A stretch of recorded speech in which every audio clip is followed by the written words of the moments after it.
मैं respectable SHO थाना अहमदपुर सियाल Syed summer Abbas Shah से अपील करता हूं कि झूठी एफआईआर दर्ज करवाने के जुर्म में दरख्वास्त दहिंदा के खिलाफ दफा 182 182 के तहत कार्रवाई की जाए और मुझे इंसाफ। अस्सलाम वालेकुम नाजरीन, आपका होस्ट मोहम्मद राजा आपकी खिदमत में हाजिर है और आप देख रहे हैं हमारा यूट्यूब चैनल राजा इकबाल। नाज़रीन, 25 जुलाई को मस्जिद में कत्ल होने वाली वारदात में जो एफआईआर दर्ज करवाई गई थी उसको मकतूल के वर्सा और अहलियान इलाका ने झूठा और बेबुनियाद करार दे दिया है। जी हाँ, एफआईआर दर्ज होने के 4 दिनों बाद उसी मस्जिद में जहां पर कत्ल हुआ एक एहतजाजी न्यूज़ रिकॉर्ड की गई जिसमें अहलियान इलाका और मकतूल के वर्सा ने असल जो वकूआ है वो बयान किया। मैं आप सबको उस न्यूज़ के क्लिप दिखा रहा हूँ और आप सबने उसके दरमियान फ़र्क जो है वो तलाश करना है कि कितना फ़र्क है असल वारदात में और जो एफआईआर में झूठा और बेबुनियादी वकूआ तैयार किया गया है। तो वो न्यूज़ के क्लिप दिखाने से पहले मैं आपको एफआईआर का जो खाका है आपकी पेश नज़र कर देता हूँ। एफआईआर में दर्ज है कि 25 जुलाई को 12:30 बजे ज़िशान हैदर मस्जिद में अजान दे रहा था। उसके पीछे इरफान हैदर और फ़कीर हुसैन और तालिब हुसैन 2 लड़के मौजूद थे। उसी दौरान राजा और आसिफ माहू मशवरा होकर उस मस्जिद में दाखिल हुए और आसिफ ने ज़िशान पर छुरी का वार किया और छुरी जो है पसलियों में फंस गई और राजा ने बेदर्दी से खींची और वहाँ से दोनों फरार हो गए। ये है उनकी बेबुनियाद और झूठी एफआईआर। अब मैं क्लिप आपको दिखाता हूँ कि असल वारदात हुई कैसे है। खुद मस्जिद में खड़े होकर अहलियान इलाका और मकतूल के वर्सा बयान कर रहे हैं। यहाँ पर इकट्ठे ऐसी मस्जिद में हम खड़े हैं, अल्लाह के घर में खड़े हैं, हम सच और हक बोल रहे हैं।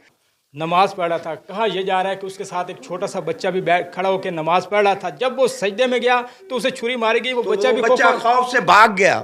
बच्चा ने जब देखा कि उसने खंजर उससे वार किया है तो बच्चा खौफ से भाग गया मस्जिद से। आज तक वो खौफ ज़दा है, बच्चा मस्जिद में आता ही नहीं। छोटा बच्चा है, उसकी उम्र 7-8 साल है।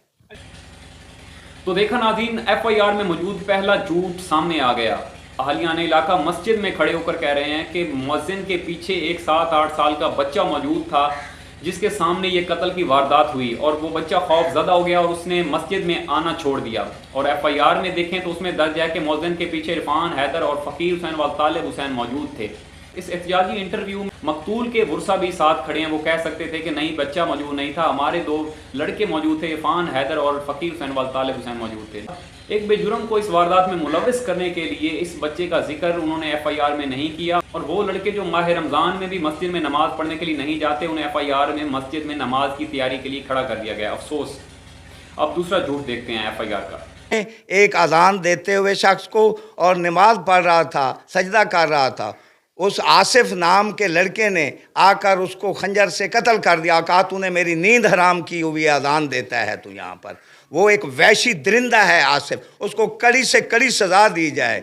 ये पूरा मोहल्ला वाला यहाँ पर इकट्ठे ऐसी मस्जिद में हम खड़े हैं, अल्लाह के घर में खड़े हैं, हम सच और हक बोल रहे हैं। देखा नाज़रीन, अहलियान इलाका भी कह रहे हैं कि हम मस्जिद में खड़े होकर कह रहे हैं कि आसिफ ने ज़िशान को कत्ल किया है। ये दूसरा झूठ हो गया जो कह रहे थे कि राजा और आसिफ ने कत्ल किया है। मकतूल के वर्सा साथ मौजूद हैं, वो कह सकते हैं कि नहीं भाई, आसिफ ने नहीं, दोनों ने कत्ल किया है, राजा और आसिफ ने कत्ल किया है।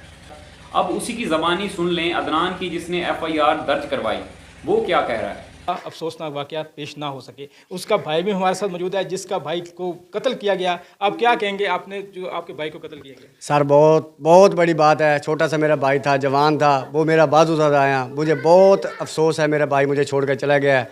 मैं सबसे अपील यही करता हूँ कि मेहरबानी है हमारे साथ इंसाफ किया जाए। हमारे साथ बहुत बड़ा जुल्म हुआ है। मेरे भाई का यही जुर्म था कि उस अल्लाह के घर को, मस्जिद को आबाद किया है। अजान देते हुए मेरे भाई को छुरी मारकर उस आसिफ ने शहीद कर दिया।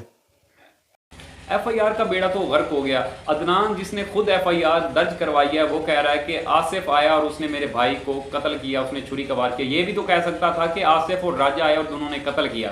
बाकी मेरे पास सारे सबूत मौजूद हैं। मैंने अपनी लोकेशन और जो कॉल हिस्ट्री है सब मैंने ट्रेस करवा लिया। इस वक्त सारा डाटा मेरे पास मौजूद है जो मेरे बेजुर्म होने का सबूत है। इसके अलावा मैं हलफ देने के लिए भी तैयार हूँ, वारदात के दौरान मस्जिद के अंदर तो क्या, मैं मस्जिद के आसपास भी मौजूद नहीं था।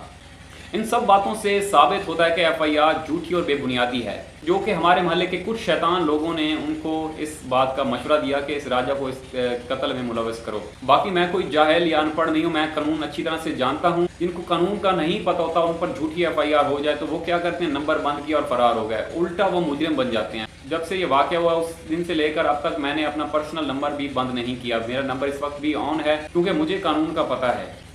मैं रेस्पेक्टेबल एसएचओ थाना अहमदपुर सियाल सैयद समर अब्बास शाह से अपील करता हूं कि झूठी एफआईआर दर्ज करवाने के जुर्म में दरख्वास्त दहिंदा के खिलाफ दफा 182 182 के तहत कार्रवाई की जाए और मुझे इंसाफ दिया जाए।